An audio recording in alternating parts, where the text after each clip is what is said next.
YouTube, how's it going? The Goat House is back, and I got my Cowboys 2021 offseason rebuild for you guys today. Re-signing some players, adjusting the cap space if needed. If we need to clear some space so we can make some big moves in free agency in the NFL draft, and we'll do that. We'll take a look at the top targets for both of those. We've done this for almost every single NFL team. We're just about done with all 32 here. So you can check those out. Plenty of other NFL offseason content and much more to come. Getting ready for free agency in the NFL draft. Really excited for that. So subscribe to our channel to join in on that content, and then follow our Twitter for instant news, instant reaction to that news, and anything you can think of there. So follow that Twitter. Underneath me, see walkthemock.com. If you're going to sign up there, use my code GOATHOUSE. It's definitely the best draft simulator out there. There's nothing like it. You can join mocks constantly, create your own. Check it out. Link in the comments for anything that you need.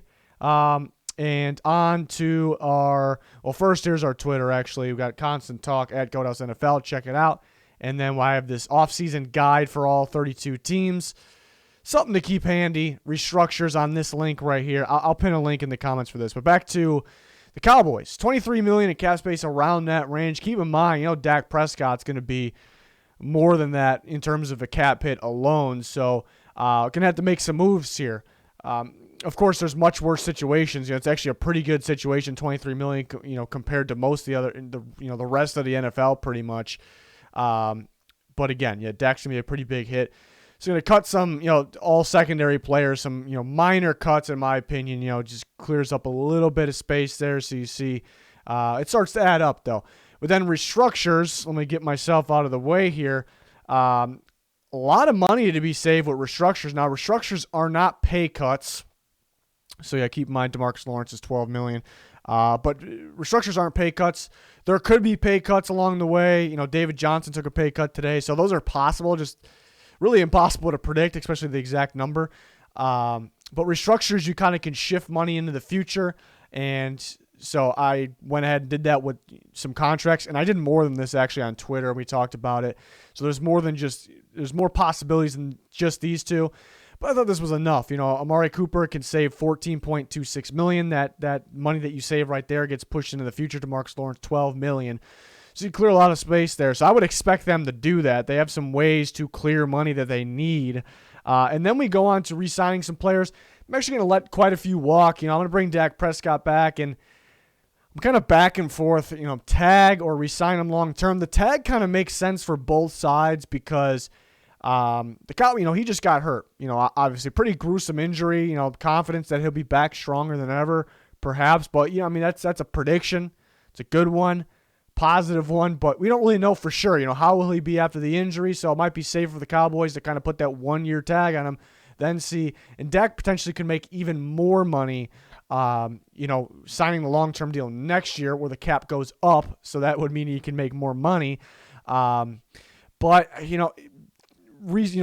signing a long-term deal is also good for both teams in a way, and that's what I ended up doing here. It's because, Dak feels a little more comfortable than, not, I don't know if he plays scared, but after getting that, getting that injury and being only under contract for one more year, it doesn't feel right. So you want your quarterback to be comfortable, and then, the Cowboys potentially could save money in the future, but they also could backload that money a little bit so they have more space this year. So that made sense. Be ideal to bring Aldon Smith back. He started off the year on fire, really, but then he kind of went cold. So this would have to be on the cheaper side.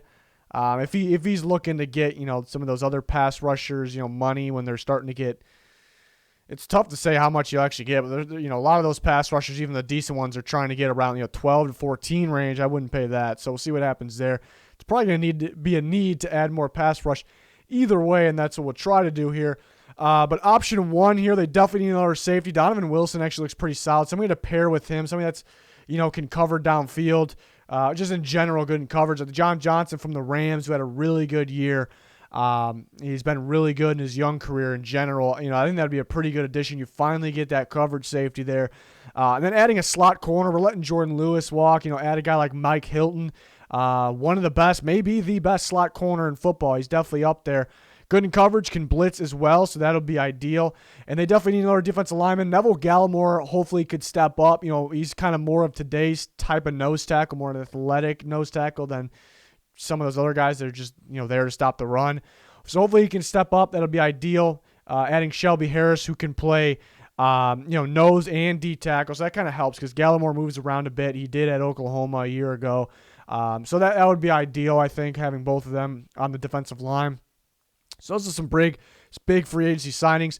The draft, Patrick Surtain. So we got the slot corner, Mike Hilton. We have Trevon Diggs, who I like. You add his former teammate just a year ago at Alabama, Patrick Surtain. That's a pretty good trio at the cornerback position, just like that. And you have, in terms of, the secondary in general, I guess, with John Johnson and there with Donovan Wilson. So that'll be ideal. And then you had Ronnie Perkins, a solid edge rusher in the second round. Reminds me of Frank Clark a little bit. Frank Clark can have a little more weight to him, but the way he rushes, his motor just reminds me of that. So I think that'd be a pretty good addition there to their defensive line, their pass rush in general. And then I think it would be key to add an offensive lineman, like Robert Hainsey. It doesn't have to be him, but a guy that could play tackle or guard. I think it'd be very helpful because he can fill in at different spots. That's really important for the Cowboys too because they have a very good offensive line if healthy, big if. So getting a guy and that's why it's tough because do you spend an early pick in offensive line because they know how important it is, to have a very, solid offensive line out there, keep Dak protected, but you might not be getting a starter then because he might be on the bench because the offensive line is very good when healthy. So it's tough decision for them. But getting a versatile offensive lineman like that, I think would be ideal. Going to another situation, adding a guy like Poona Ford, I think is going to be one of the top defensive tackles in free agency this year. No one's really talking about him that much. He's going to get more money than people are expecting. Stops running at a high level, gets interior pressure. And then adding Melvin Ingram, I think Dan Quinn's system, I think his scheme, I think that's a really good fit there, getting kind of versatile edge rusher that can rush the passer from different spots. Could be ideal. In this scenario, I added that outside corner so we don't have to take the outside corner in the first round. Get a guy like Jason Verrett. He's got to bank on him staying healthy, I guess, but when he's healthy, he's very, very good. So him and Trevon Diggs there. Then you go to the draft. You see some scenarios with Kyle Pitts still on the board with the Cowboys. It's very possible. And I will say, if he's on the board when the Cowboys pick, I would like for them to take him. So that's why I made this. I made this one of the scenarios because this is a top player in the draft class. He can play inline tight end, slot, outside. So he's a tight end and receiver. He can block. He can catch. It helps the Cowboys in multiple ways. Remember, Michael Gallup's going to be a free agent next year, so Pitts kind of fills in at receiver as well. But and then it's just really an upgrade at tight end. They got a couple tight ends who can play, don't get me wrong, but it's just a big-time upgrade. This offense, again, if healthy, Dak Prescott, that offensive line, the weapons that they have. Zeke had an off year, but still Zeke and Pollard's a pretty good running back duo. We know about the receivers. This is an explosive offense. If it's healthy, it could be one of the very best in football. If you throw Kyle Pitts into that mix, you got just loads of mismatch problems. Teams won't know how to deal with the game plan for it. It's going to be a nightmare team to face. So just create that powerhouse. Create it. Then you grab Richie Grant from Central Florida to be your free safety there in the second round.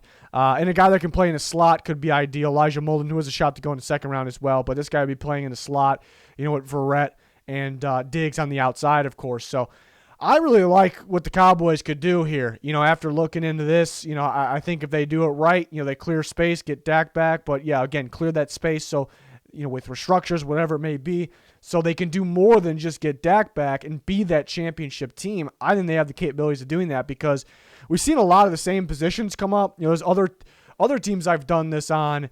It's like one option has these positions, the other option has totally different positions for the most part.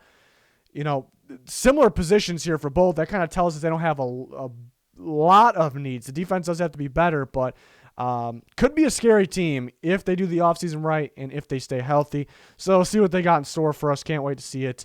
Again, did this for pretty much every single team. I believe we got 3 left. We're going to get them done by tomorrow, really, which is the 3rd.